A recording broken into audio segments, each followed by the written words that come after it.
From the hockeyfan.com studios, this is the Dump and Chase podcast.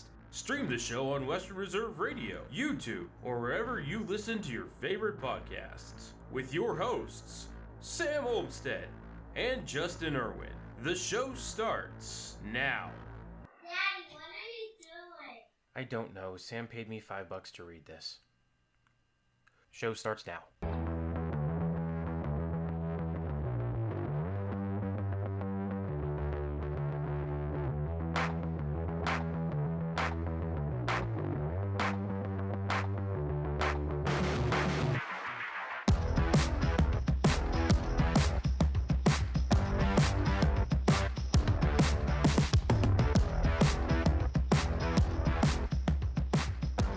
Hello, Phantom fans, and welcome to Season 5, Episode 4 of the Dump and Chase podcast. Now, first off, I'm going to say these hot and spicy Cheez-Its are just incredible. Even though we're recording, I can't stop eating them, so Justin, if you have anything witty to say right now, just go ahead. Yeah, he's been stuffing his face with these things for like at least the past 15 minutes. Pre-episode meeting here has been pretty much him and Cheez-Its. Me extolling the virtues of, we're going to do a little free advertising for Cheez-Its here. These hot and spicy Cheez-Its are just incredible. You've got me sold, but you know me and the munchies. Yeah. So a big thanks to our official sponsor of this show, of course, that is Advanced Podiatry. So check out advancedpodiatry.com for office locations and appointment information, including same-day appointments, as well as everything you need to know about services and treatments offered. Again, check out advancedpodiatry.com. My mouth will not stop watering now. I'm trying to stop eating them. So this is how we're starting this episode. I mean, quite frankly, we don't have a ton of news to go on as we record. I don't know, any new movies or music in your universe lately? No, not really. I just saw Ugly Kid Joe came out with a new album. Wow, where have they been? I have no idea. One hit wonders. Yeah. Wow. So I am not going to listen to it. No. Well, I mean, harkening back to my Warped Tour days and my pop punk days with various bands I played in my late teens and early 20s. The original lineup of Blink-182 back together again. I'm very excited about that, but I'm a little older than I was going to some of those Warped Tours. And I saw Blink 3 times live back in the day, and all of those ticket prices combined would still be cheaper than like one ticket to go see them now. So I think I'll be enjoying the bootleg YouTube videos instead. Yeah, so I just saw that Nine Inch Nails, Trent Reznor made peace with Richard Patrick and actually performed together. So, yeah, I guess I just dated myself. There are people tuning in right now, like that normally tune in is like, what the heck is going on right now? We've turned this into a music and snacks podcast here. But I'm still eating these things. Stop it. Yeah. Put him down outside the door. Out of my reach. Yeah, I mean, Blink's back together. I'm happy about that. Just got to watch Clerks 3 the other day. Was very excited about that. If there's any Kevin Smith fans listening, I finally got to see Clerks 3. Oh, boy. That was actually Kevin Smith was at Stambaugh Auditorium here a few years ago, right? Like before the pandemic hit, we actually got to go like see his like that lecture series they do. We got to go see him a few years back. That was wildly entertaining. We're a hockey podcast, right? Yeah. Okay. Yeah. And by the way, maybe we should crowdfund to get Dogma bought off of Harvey Weinstein. I don't know if you've seen that saga.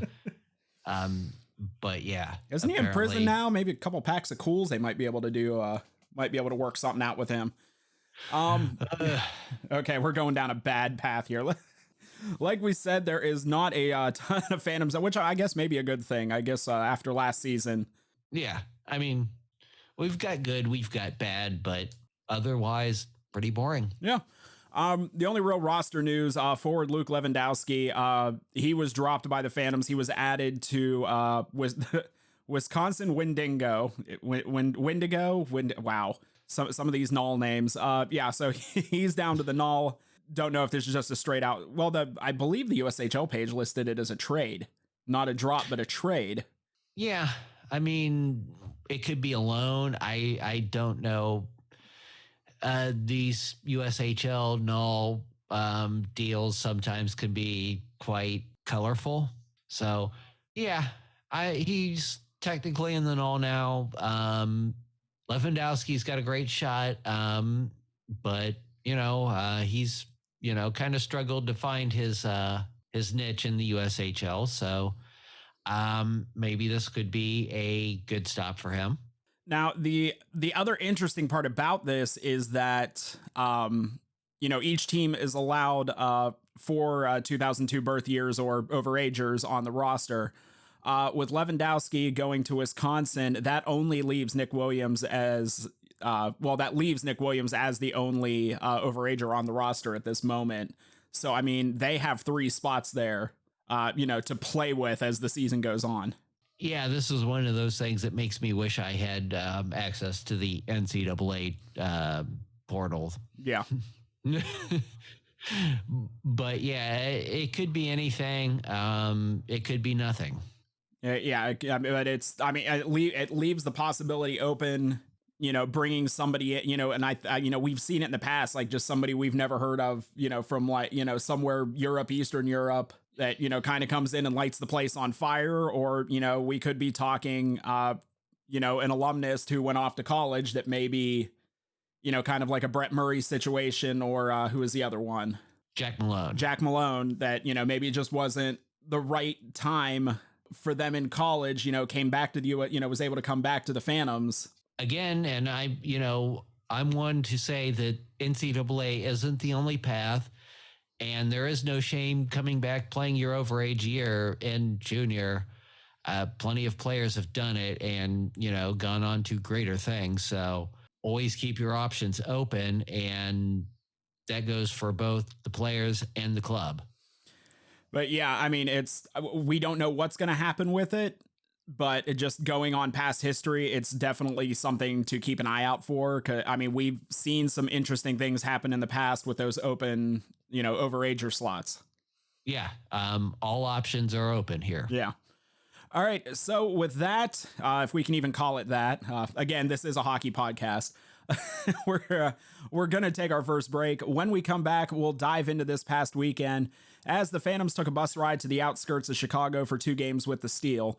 You are listening to the Dump and Chase podcast on Western Reserve Radio.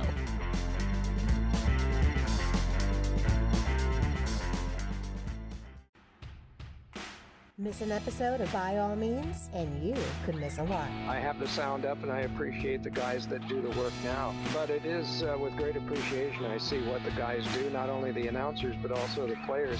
So we've had wonderful playoffs. I mean, single, double, triple overtime games. It's been fantastic. By All Means, Tuesdays at 5, right here on Western Reserve Radio and streaming live on westernreserveradio.com.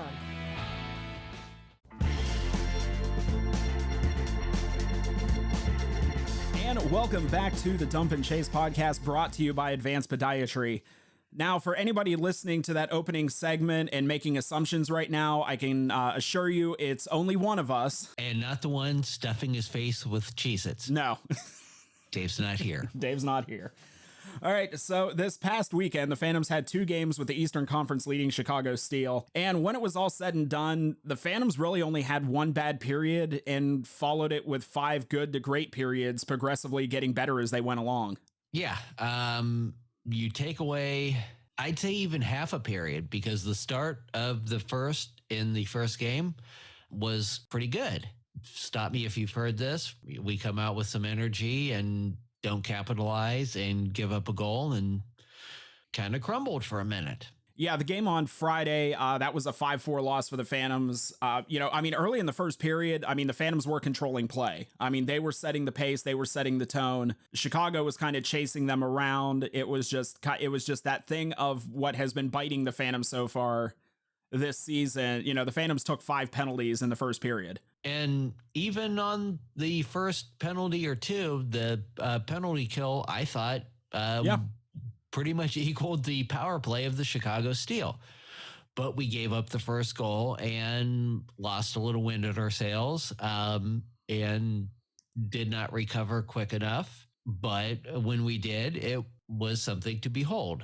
Yeah, the penalty kill started out strong, kind of went downhill from there. Chicago scoring 4 goals in the second half of the first period. 3 of those were on the power play. The Phantoms only got the 1 goal in the period. That was a shot from the point from Tomasz Maciu that was deflected in by Brandon Svoboda. There we go. Yeah, just, I mean, hands down the worst period of the weekend for the Phantoms. But like I said, things after this started to look up. Yeah, going into the second period, because the Phantoms started out with Colin Wynn in net, which was nothing against Colin Wynn at all. It's just there is a track record with Jacob Fowler and the Chicago Steel, and we're going to be discussing this a lot in this episode. There's a track record there. So, I mean, it was kind of curious, why you would have Wynn out there. And again, nothing against him at all. Absolutely nothing against him. It's just there's a track record with Fowler. So it was just kind of curious as to why Wynn started this game instead of Fowler. But by the time the second period had started, Fowler was put in. And that's where basically the entire weekend changed for Youngstown. Yeah, I mean, even Chicago's media was a little bit surprised. And I guess for loss of words, heartbroken that Colin Wynn was the starter, and everybody, including Mark Citron, was a little bit taken aback there. Oh, we're gonna talk about Citron too. Definitely part of the plan here. But yeah, I mean, even from the start of the game, people with Chicago are like, "There's a history here. Why isn't Jacob Fowler, a possible number 1 draft pick, by his words, starting in net this weekend?" I would think the opposite. I'm almost confident there was a lot of people sitting in that arena thanking their holy stars that Jacob Fowler didn't start the game. They're not Jacob Fowler fanboys like some people in Chicago. Yeah. But yeah, so Fowler coming into the game, the Phantoms got some of the wind back in their sails. They picked up 2 goals 52 seconds apart. Rossi and Varner. Varner's goal was on the power play. Just both of them just, getting dirty in the crease, something we've talked about before. And it's something the Phantoms are having success with. I just wish they would do it more often. And you had superstars on the ice. William Whitelaw is out there. Even when he's not showing up on the score sheet, he was definitely involved in the play. And, one of those things is, he was over like the first guy congratulating Varner on that goal. He was the most excited player, kind of giving him a head rub. What ended up being the only goal that Jacob Fowler allowed this weekend also happened to be Chicago's 4th power play goal. I think at this point, the penalty killers were just kind of gassed and weren't doing Fowler any favors on that Chicago power play. But like I said, that ended up being the only goal that Fowler allowed on the weekend.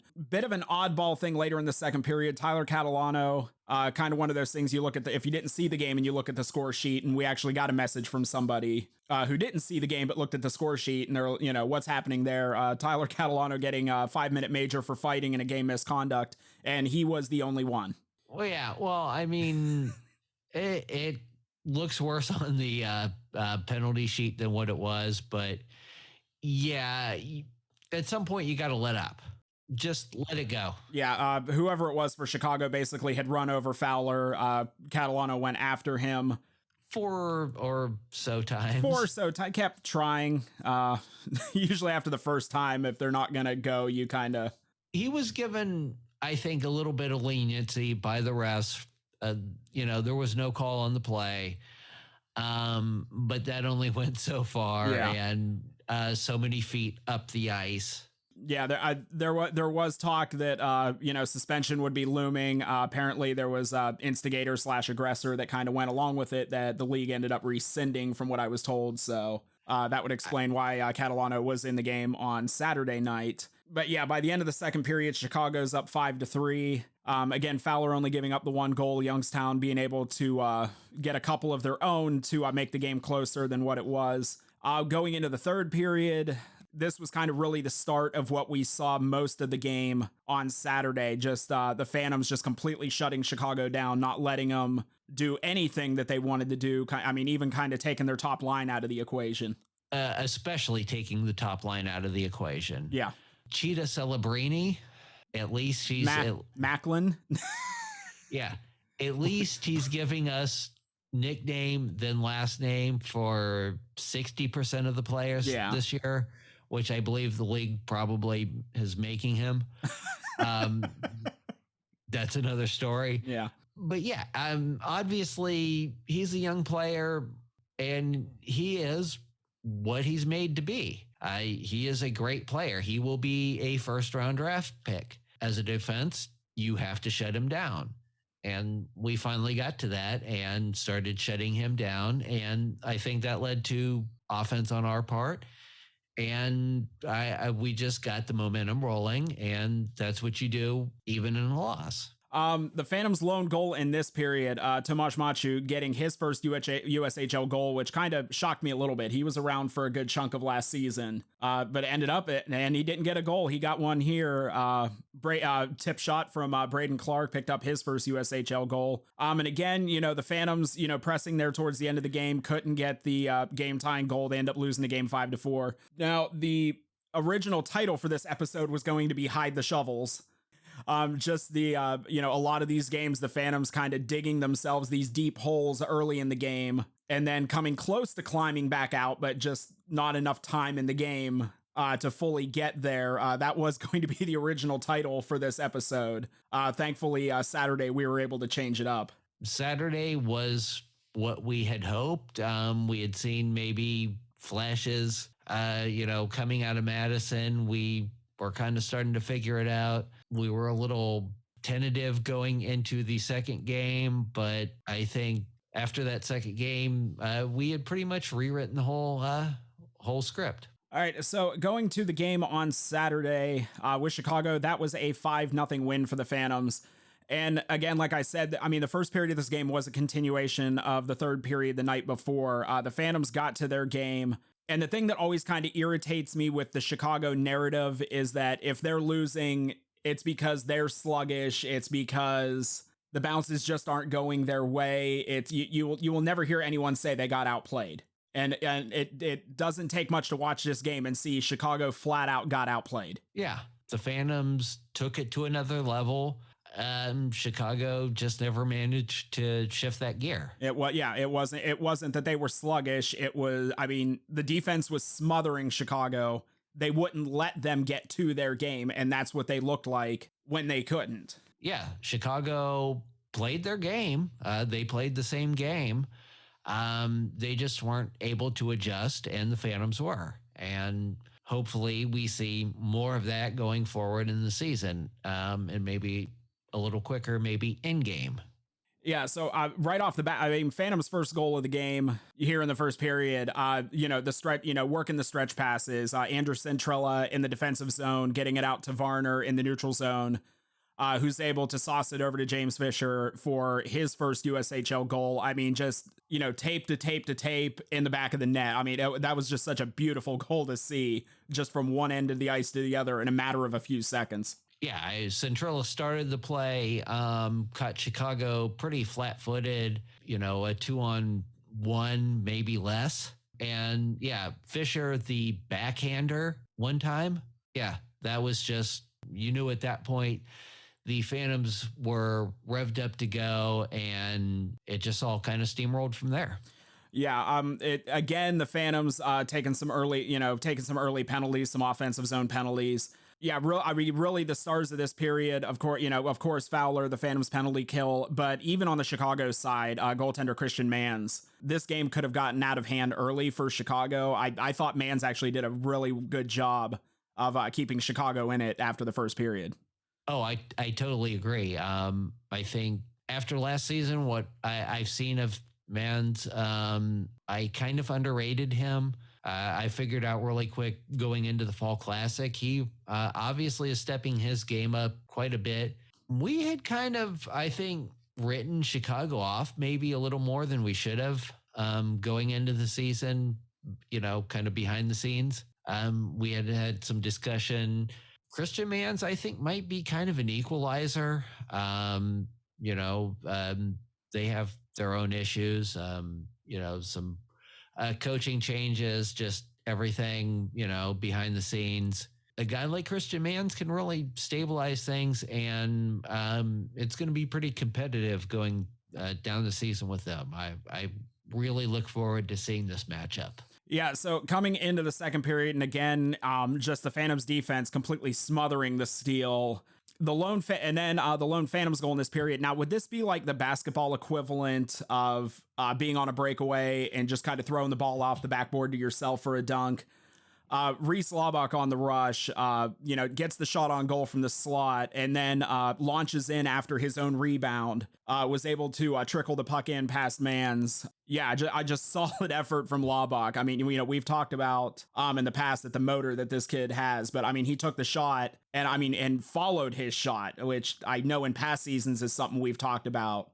We haven't seen a ton of. I mean, he followed his shot, the rebound was there, and he was able to put it in. Yeah, I mean, he has a strong game. He plays strong. And I think going down the season, we're going to see a lot more of this from him. He kind of plays fired out of the cannon sometimes. Last season we talked about like the Trey Taylors and the TJ Schweigarts, the guy, the defensemen, who excelled on both sides of the puck. Well, I mean, offensively, maybe Trey more than TJ. I'm and especially in this second period, I'm seeing a lot of that out of Andrew Centrella. I mean, this kid, I mean, to me, this kid is absolutely coming into his own this season. And, and from a defensive standpoint is really starting to set himself apart. Yeah. The puck movement, he just always has his head up. You can't say enough about it. Yeah. The defensive positioning, just kind of everything. It's just like everything is gelling for this kid this season. His IQ, his vision has gone up substantially. Yeah. One more point I'll bring up, just kind of a little note I made during the second period.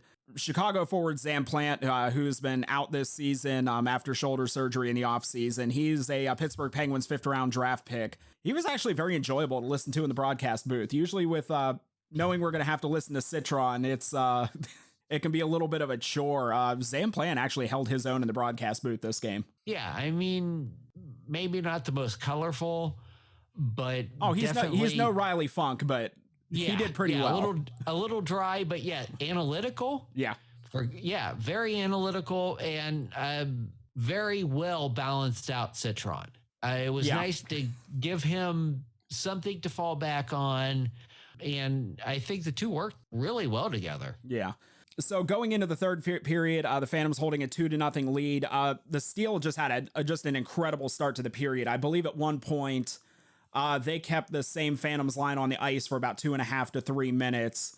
The Phantoms were just collapsing on the ice by the time they finally got a whistle. But Chicago just kind of getting rush after rush after rush after rush, and Fowler shut them down. They did not want to be shut out on home ice. Who would? You would expect this. They are a talented team, regardless. And Fowler responded in kind and much as we expected. So going forward, I am really looking forward to seeing that level of play the rest of the season. All right. Yeah. But I mean, it was an incredible start for the Steel, but then, just as quickly as, that was all going on, it just kind of stopped right away. Immediately, the Steel got sloppy again. Blake Beshin buries wrister from the slot for a 3-0 lead for the Phantoms, picking up his first USHL goal. Yeah, and then it was just kind of an onslaught after that. Whitelaw strips the puck, just kind of a offensive zone clearing there. Whitelaw was able to strip the puck. He sauced it to Rossi for the backhand goal. LaChance picks off a breakout pass, and then he throws the one-timer to Whitelaw, who puts it in for, just kind of the pouring of goals there, going towards the end of the third period, and the Phantoms just kind of completely broke away. And Jacob Fowler gets his when it's all said and done, Jacob Fowler gets his third career shutout, his second against the Steel, unofficially 3, but again, preseason doesn't count for people who kept wanting to mention that. But yeah, his third career shutout in the USHL, second against the Steel. So hence the title of this episode, Shut Out the Steel, Shut Out the Steel, the sequel. All right. So, wow, we drug that one on for long enough. Happy editing. Yeah. So with that, we're going to take another break. And on the flip side, we'll break down the weekend in another segment of 4 points. make sure to stick around with us right here on the Dump and Chase podcast on Western Reserve Radio.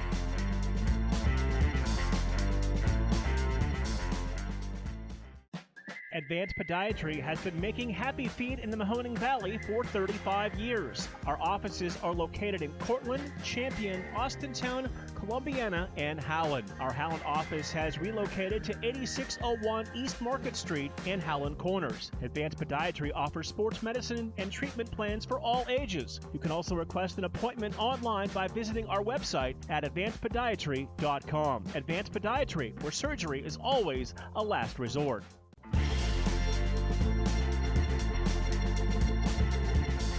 And we're back here on the Dump and Chase podcast, brought to you by Advanced Podiatry. So for listeners new and old, 4 points is where we break down the previous weekend into 4 categories: what we liked, what we didn't like, favorite moment, and the Dump and Chase podcast 3 stars of the week. So I will be kicking it off with what I liked, and like I said before, just when it comes down to Chicago, Jacob Fowler owns Chicago hands down. You might, at this point, you might as well change his last name to Robbins. Ooh, burn. Yeah, it's, I believe, one game last season, I think Chicago put up a 5 spot on Fowler. Other than that, I don't think they've scored more than 1 against him in these other games. So, I mean, unfortunately, Fowler took the loss on Friday, coming in. Basically, he was one that, when it was all said and done, gave up the game-winning goal. So he ends up taking the loss in that one. But only holding him to 1 goal over 2 periods after they had scored 4 in the first. But for him to make it look easy against Chicago when it has been anything but over the past so many years. Yeah. So for me, and I've had conversations with Jacob about this before, but yeah, it's just something in his head. He just finds that extra gear every time he's on the ice against Chicago.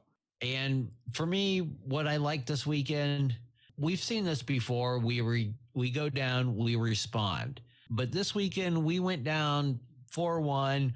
We responded and we sustained it. And we got 2 points the next night out of it. That's something, going forward, we've got to keep that up.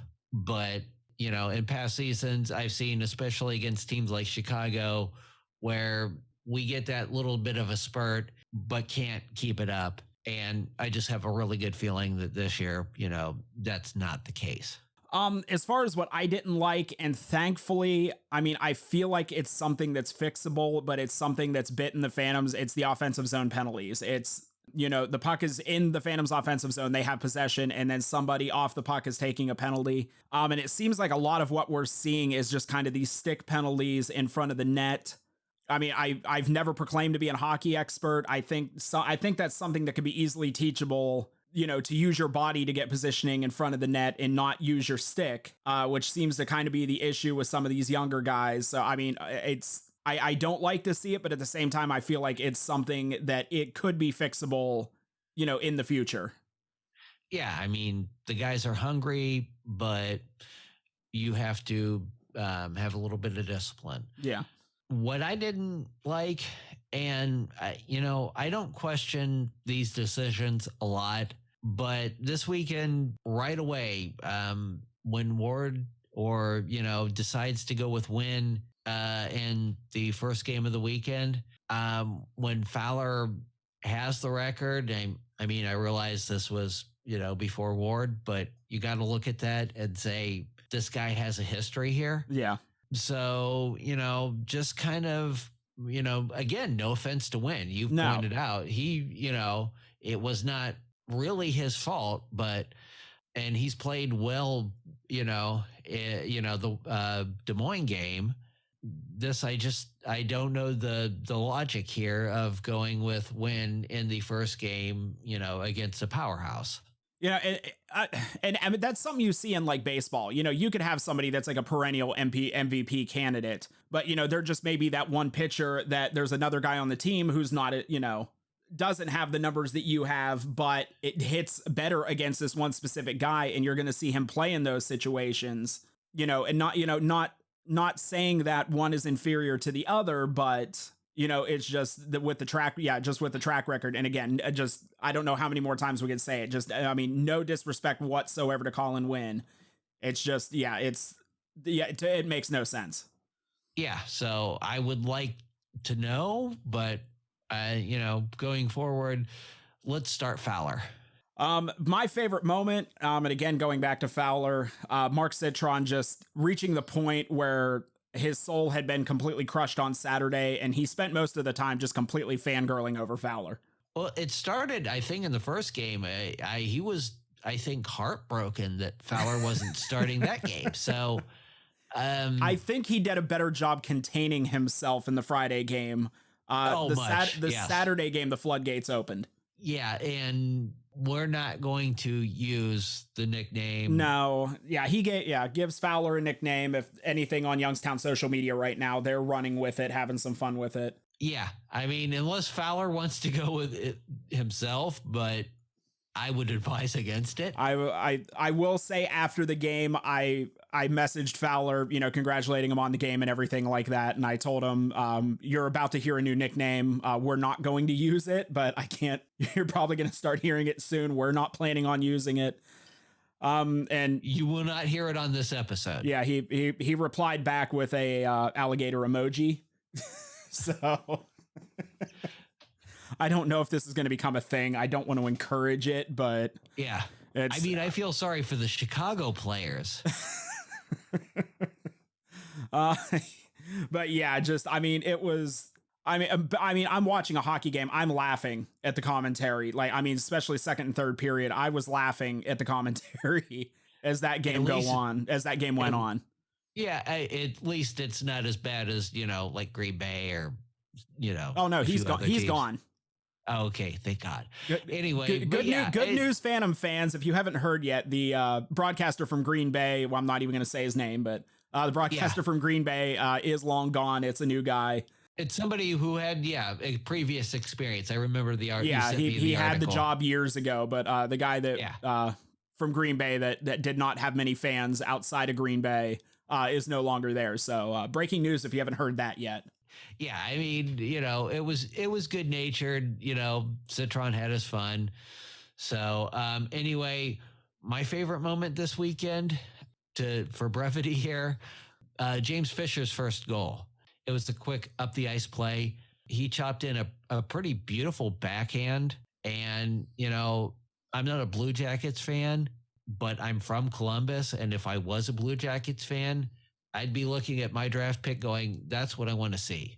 All right. So with that, it is now time for the Dump and Chase podcast 3 stars of the week. And we're going to start this off with the 3rd star of the week, William Whitelaw. Now, 1 goal, 1 assist on the weekend. The thing that stood out to me that I was kind of noticing watching these games, and once I went back and looked at the stats, it kind of bore it out. Will Whitelaw led this weekend for both teams with a +4. It just seemed like every time a goal was being scored, you saw him somewhere in the mix, even though, not showing up on the score sheet, he was somewhere in the mix. And yeah, the stat sheet kind of bore it out, was a +4 over the 2 games. And I mean, he's +2 in a loss. And, people have, not us, but people have questioned, his commitment to defense. And I think, that stat shows you something. Yeah. I think that would, I think that would have been more of a question for last year. And even interviews I saw with him, he even talked about that, as far as his defensive play and having to work on that. I mean, at least from what I've seen this season, the work he's done is bearing fruit. Yeah. So, people questioned it. It's, something that I don't think in the system he played in that was taught. Yeah. He was an offensive player, and, it's something he knew he had to work on.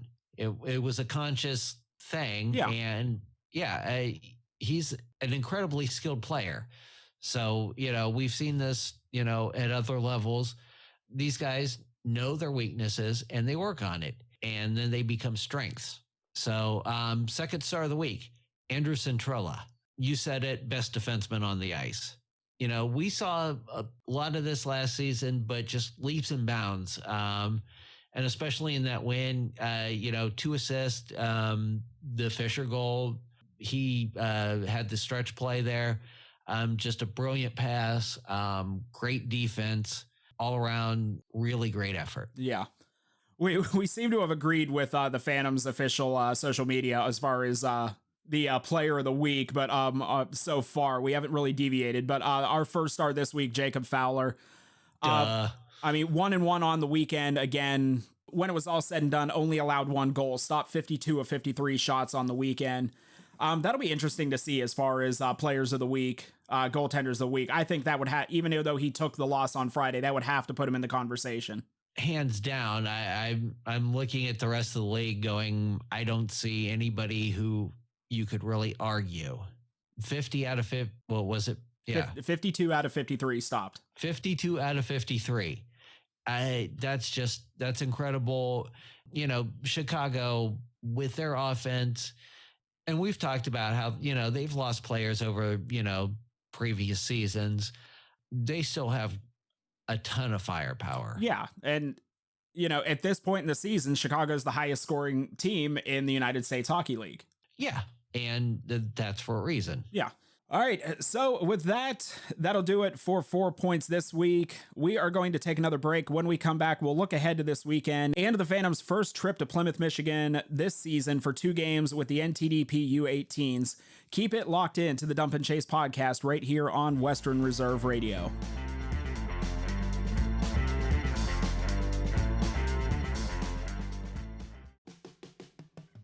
Join Stars photographer BA and Off-Ice official Gene Cotter for Thunderstruck, the unofficial Lincoln Stars podcast, where we talk with your favorite Lincoln Stars players, coaches, and alumni. It was a great night, yeah. Beat them in their own rink just before the buzzer. It was something special for sure. I don't want to call it a surprise because I knew that there was a great, rich history for hockey here in Lincoln, but I was really happy to see the fans come back in droves and be such a great supporter for us. I think he's copying some NHLer he's looking up to, but I don't know. I think it's Dusty. I think a lot of guys think it's sick, though.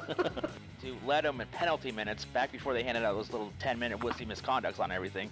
Thunderstruck the podcast, all season long, right here on the Anchor app or wherever you find your favorite podcast.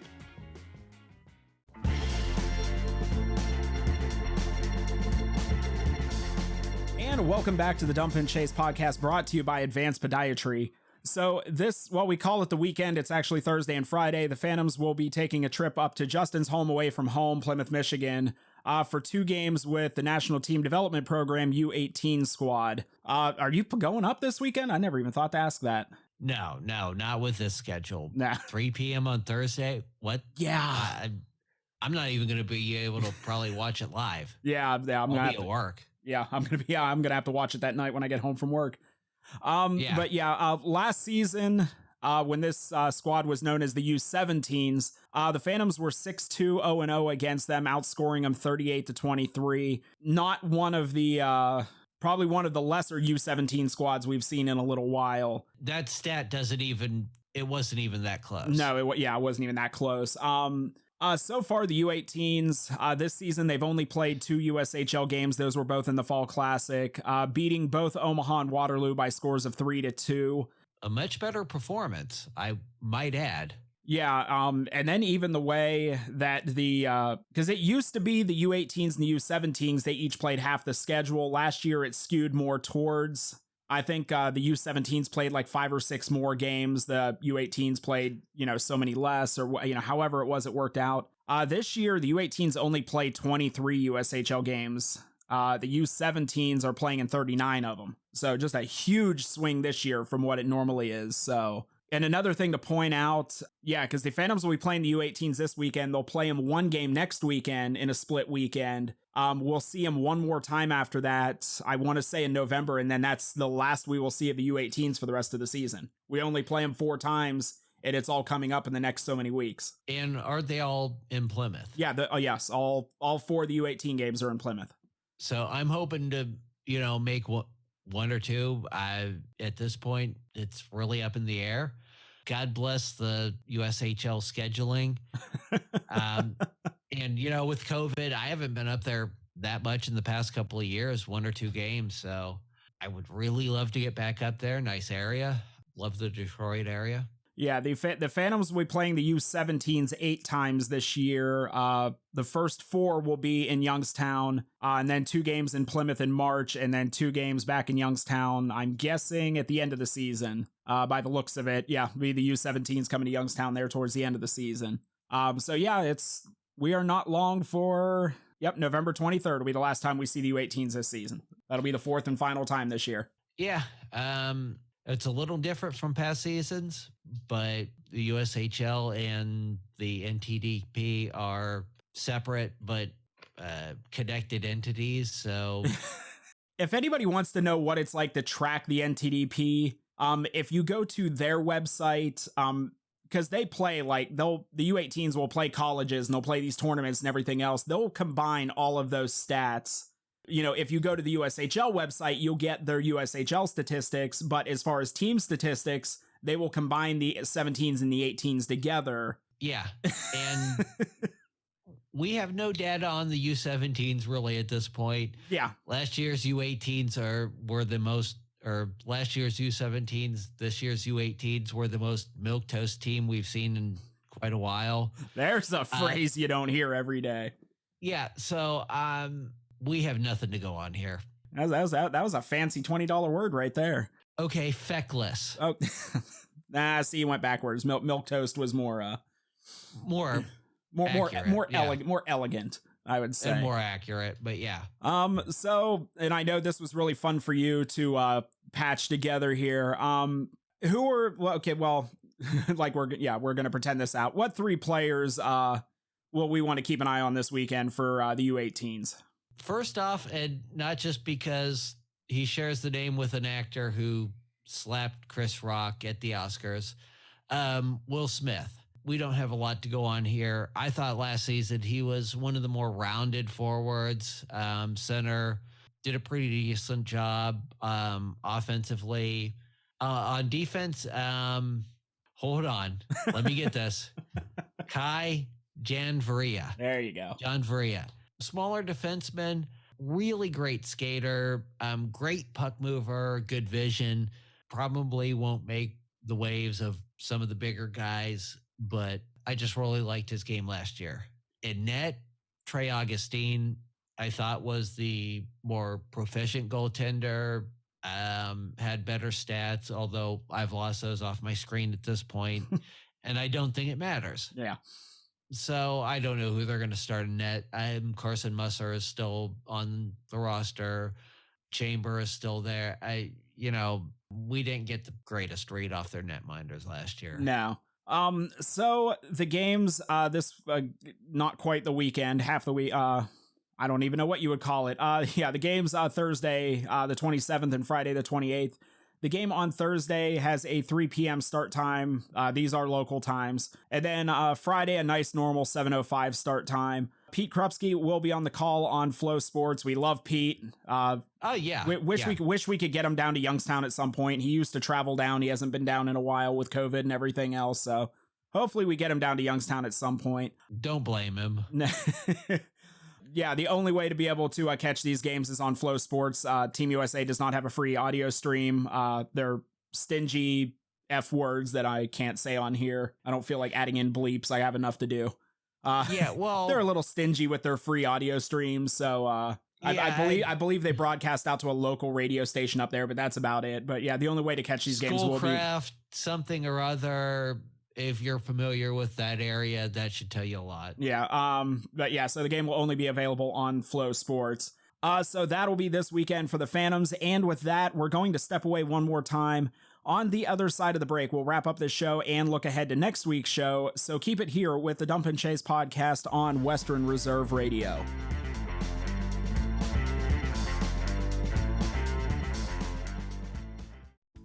Dump and Chase podcast is the unofficial fan podcast of the Youngstown Phantoms, but it's not always about hockey. Have you ever played golf?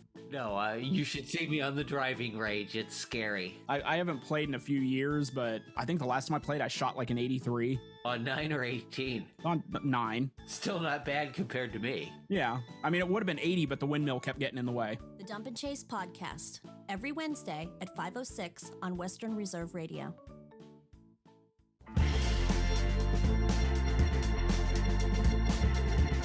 And we're back, and that'll do it for this show. Big thanks to our wonderful sponsors, Advanced Podiatry. Again, be sure to check out advancedpodiatry.com for more information, as well as our unofficial sponsors for this episode, Cheez-It Hot and Spicy. Wow, dude, that whole freaking box. And a thank you to all of you for listening in this week on Western Reserve Radio, either on westernreserveradio.com, the Live 365 or TuneIn apps, on Facebook or Twitter, as well as YouTube or wherever you listen to your favorite podcasts. Be sure to check out our social media on Twitter, Facebook, and Instagram. All of these links can be found on our Linktree page. That can be found in the description of however it is you are listening to this episode. Next week, we'll recap the 2 games with the U18s, as well as look ahead to another trip to Michigan for a split weekend with the U18s and the Phantoms' first regular season trip this year to Muskegon with a 1-game matchup with the Lumberjacks. So before we go, Justin, any parting words of wisdom? Well, I mean, we're heading into Plymouth for the first weekend of the year. Let's just try to keep it disciplined. Yeah. You know where I'm going with this. You're not going to win a fight with a kid in a face cage. That's what I always say, and I've been proven both right and right. Yeah. Okay, so for Justin Irwin, I'm Sam Olmstead. Thank you again for tuning in, and we will talk with you all next week right here on the Dump and Chase podcast. Bye now.